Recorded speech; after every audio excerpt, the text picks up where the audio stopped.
Assalamualaikum warahmatullahi wabarakatuh. Bertemu lagi dengan saya Bapak Cahya Setia Prananda ya, pada pembelajaran Bahasa Indonesia. Pada kesempatan kali ini kita akan mempelajari bab berikutnya, yaitu buku fiksi dan non-fiksi. Namun sebelum itu kita mari bersama-sama mengucapkan syukur kepada Allah Subhanahu wa Ta'ala, yang mana pada kesempatan kali ini kita masih bisa bertemu, berkumpul meskipun dalam keadaan pandemi. Jaga kesehatan dan patuhi protokol kesehatan. Pada kesempatan kali ini kita akan membahas bab berikutnya terkait dengan buku fiksi dan non-fiksi.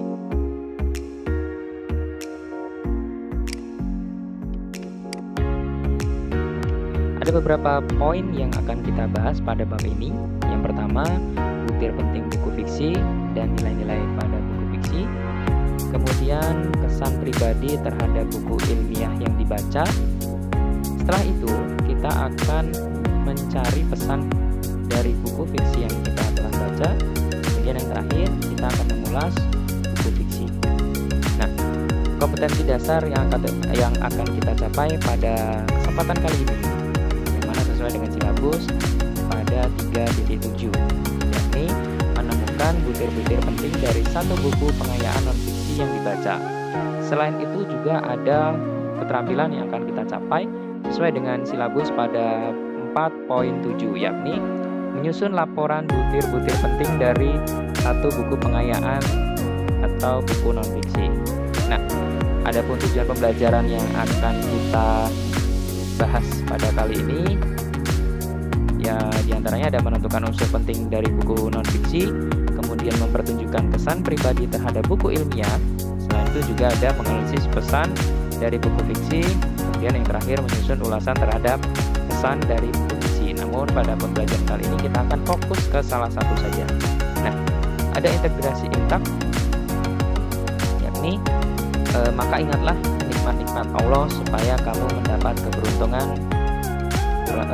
Surat Al-A'raf ayat ke-69 ya. Jadi kita selalu senantiasa mengingat-ingat nikmat Allah ya. Salah satunya diantaranya adalah nikmat penglihatan, yang mana pada sampai saat ini kita masih bisa melihat apa yang akan kita pelajari ya, tanpa kita harus meraba dengan mengedepankan atau pelatih panca indera kulit kita ya.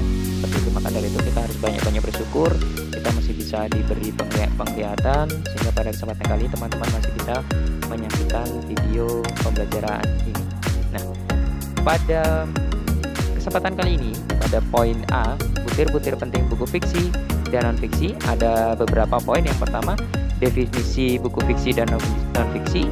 Kemudian kita akan mengidentifikasi ciri-ciri buku fiksi dan non-fiksi. Selain itu juga nanti kita akan mengidentifikasi jenis-jenis buku fiksi dan non-fiksi. Kemudian butir-butir penting yang ada di dalam buku fiksi ataupun non-fiksi, seperti itu. Nah, apa sih buku non-fiksi dan buku fiksi ya? Sesuai dengan apa yang pernah teman-teman ketahui di bab sebelumnya terkait dengan cerpen ya, yang mana cerpen itu termasuk kategori dari sebuah karya sastra bergenre fiksi. Nah, kenapa fiksi? Karena dalam cerpen itu sesuatu atau cerita, alur ceritanya semuanya atau sebagian dari cerita itu mengalami rekayasa, atau ada bagian cerita yang sengaja dibuat-buat atau dikarang ya, sesuai dengan imajinasi dari penulis. Nah, maka dari itu sudah ada, kita bisa membedakan sedikit ya antara fiksi dan non-fiksi. Kalau sederhananya, kalau fiksi itu berarti karya sastra atau karya tersebut ada sesuatu yang direkayasa ya, atau sesuatu yang dibuat-buat. Sedangkan kalau non-fiksi itu berdasarkan kenyataan ya, berdasarkan realita, berdasarkan data, berdasarkan fakta. Nah, jadi kalau di sini buku fiksi adalah buku yang berisi cerita bersifat imajinatif. Kemudian buku fiksi tidak membutuhkan pengamatan dalam pembuatannya. Terkadang isinya tidak perlu dipertanggungjawabkan secara faktual. Sementara itu, buku non-fiksi adalah buku yang berisi kejadian sebenarnya berdasarkan fakta dan data. Nah, maka dari itu, buku non-fiksi berisi informasi yang bermanfaat bagi pembaca. Nah, di sini ada beberapa ciri-ciri ya, pembeda menjadi karakteristik dari buku fiksi dan non-fiksi. Yang pertama, ciri khas dari buku fiksi Di antaranya yang pertama adalah menggunakan gaya bahasa, ya. Jadi dalam karya-karya cerpen, puisi, novel, ya, itu ada beberapa kata-kata atau diksi atau bagian-bagian yang berisi atau ada gaya bahasanya di sana supaya memperindah. Kemudian selain itu juga untuk membangun suasana dan membangun imajinasi dari karya tersebut. Selain itu juga menggunakan kata-kata bersifat konotatif. Ya, maksudnya apa? Konotatif itu maksudnya menggunakan bahasa kiasan, ya, tidak sesungguhnya. Seperti itu. Kemudian yang ketiga, berdasarkan imajinasi atau khayalan. Nah, berbeda dengan buku non-fiksi, ya, seperti yang tadi kita bahas sebelumnya.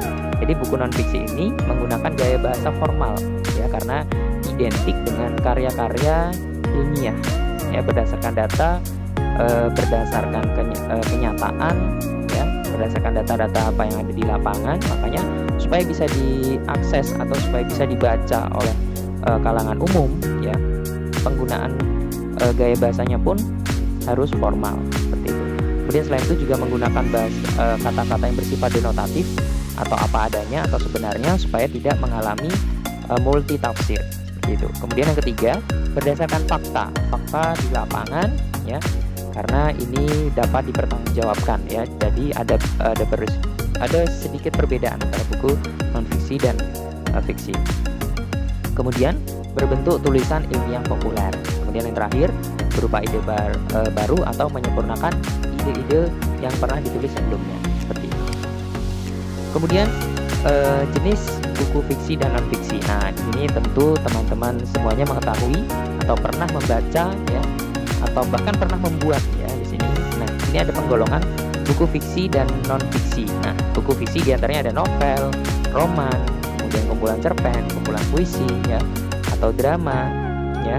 Nah, itu merupakan jenis-jenis buku fiksi. Nah, kalau misalkan legenda, kemudian fabel, mite itu masuk ke dalam buku fiksi. Nah, sedangkan kalau buku-buku non-fiksi diantaranya adalah buku pengetahuan, buku pengayaan kepribadian. Nah, kalau buku biografi ataupun skripsi atau esai, jurnal, ya, ensiklopedia, nah itu semuanya masuk ke dalam buku non-fiksi, seperti itu. Nah, ada beberapa butir-butir penting, ya, yang pasti ada di dalam buku non-fiksi. Di antaranya adalah sampul, ya. Sampul itu menjadi gambaran tentang apa yang akan dibahas dalam buku tersebut. Kemudian ada kata pengantar, ya. Kata pengantar itu bagian yang berisi ucapan rasa syukur. Kemudian ada tujuan, kemudian ada manfaat karya itu mengapa dibuat atau ditulis.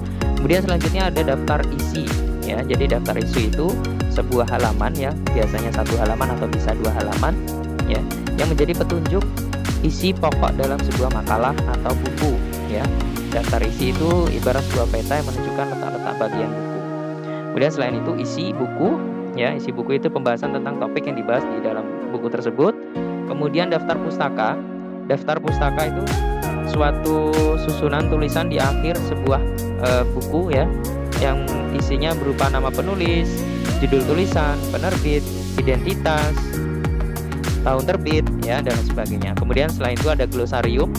Glosarium adalah daftar alfabetis istilah dalam suatu ranah pengetahuan tertentu yang dilengkapi dengan definisi untuk istilah-istilah tersebut. Kemudian selain itu juga ada indeks, ya, atau daftar kata atau istilah-istilah penting yang terdapat di dalam buku itu, ya, biasanya pada bagian akhir buku. Tersusun menurut abjad memberikan informasi mengenai halaman tempat kata atau istilah itu ditemukan. Nah, itu.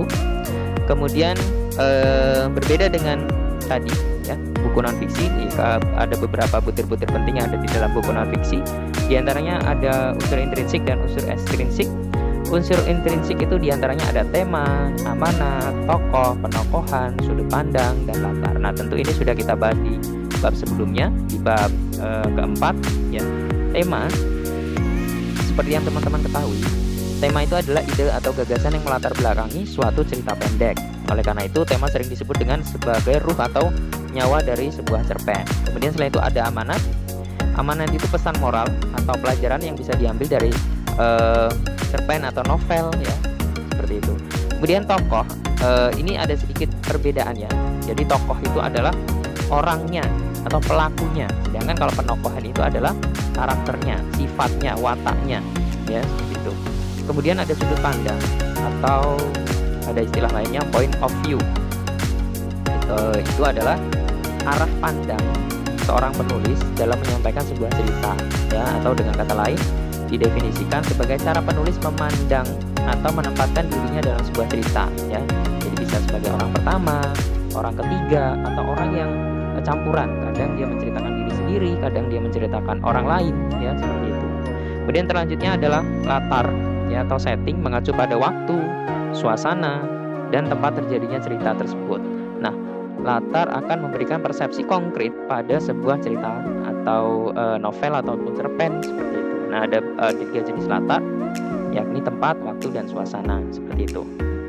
Selain itu juga ada unsur ekstrinsik berkaitan dengan bahasa, latar belakang pengarang, dan nilai-nilai sastra yang ada di dalam karya tersebut. Nah, pada kesempatan kali ini kita akan berlatih, ya, mencari butir penting dalam sebuah buku non-fiksi, ya, seperti yang bisa teman-teman lihat.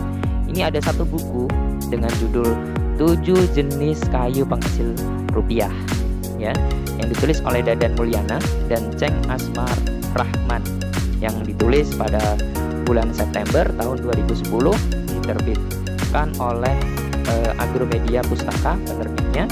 Kemudian diterbitkan di Jakarta, tebalnya kurang lebih ada 6 lembar di muka di awal, kemudian untuk isinya sekitar 134 halaman.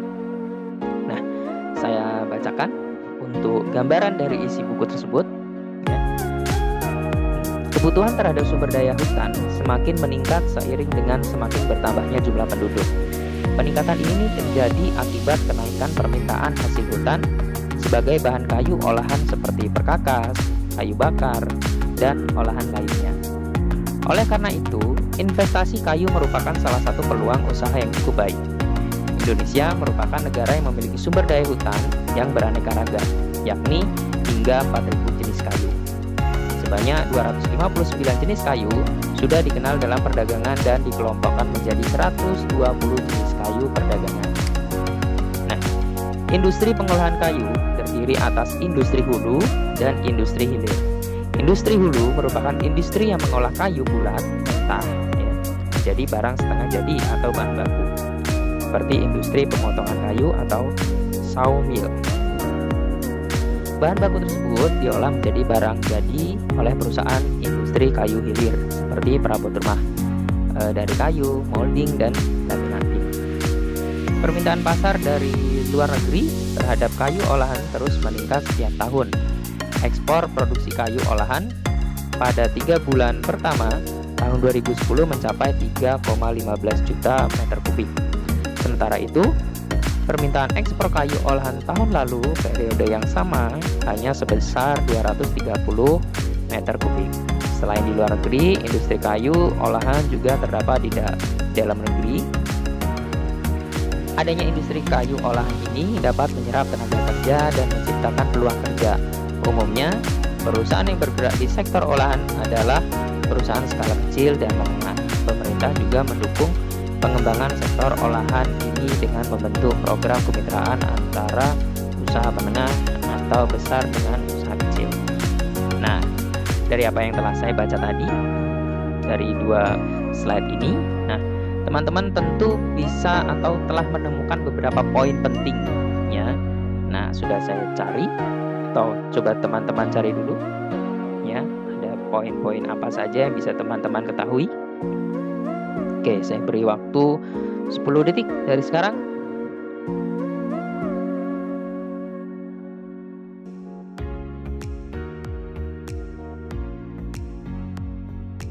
Oke, selanjutnya kita slide kedua.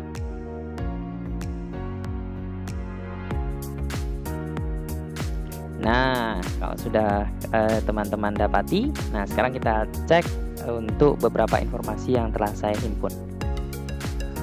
Ya, diantaranya ada yang pertama, ya. Jadi ada beberapa informasi yang bisa kita ketahui dari kutipan buku tadi. Yang pertama, peningkatan kebutuhan sumber daya hutan, ya. Jadi meningkatnya permintaan akan sumber daya hutan, ya, terkait dengan produksi kayu. Kemudian selain itu, investasi kayu merupakan salah satu peluang usaha yang cukup baik, ya, seperti itu. Kemudian yang ketiga, informasi yang ketiga yang bisa kita dapati adalah industri pengolahan kayu itu ada dua jenis, yaitu pengolahan kayu hulu dan pengolahan kayu hilir. Nah, kemudian adanya peningkatan setiap tahun terhadap permintaan pasar dari luar negeri pada kayu olahan. Kemudian selain itu juga ada industri kayu olahan di dalam negeri dapat menyerap tenaga kerja dan menciptakan peluang kerja. Nah, itu ya. Jadi teman-teman setelah ini nanti silakan berlatih ya untuk membuka buku Intan Pariwara halaman 117 ya. Di sana ada dua kutipan buku ya. Pada halaman 117, nah di sana ada tugas 1. Nah, di sana ada dua kutipan buku 1 dan buku 2. Silakan pada halaman 117 itu silakan dikerjakan langsung pada buku tersebut ya. Jadi pada kesempatan kali ini kita fokus pada poin ini saja.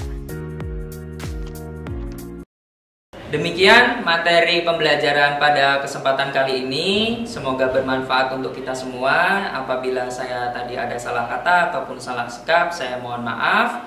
Kurang lebihnya saya ucapkan terima kasih. Mari kita akhiri dengan bacaan alhamdulillah bersama-sama. Alhamdulillahirabbil alamin. Wassalamualaikum warahmatullahi wabarakatuh.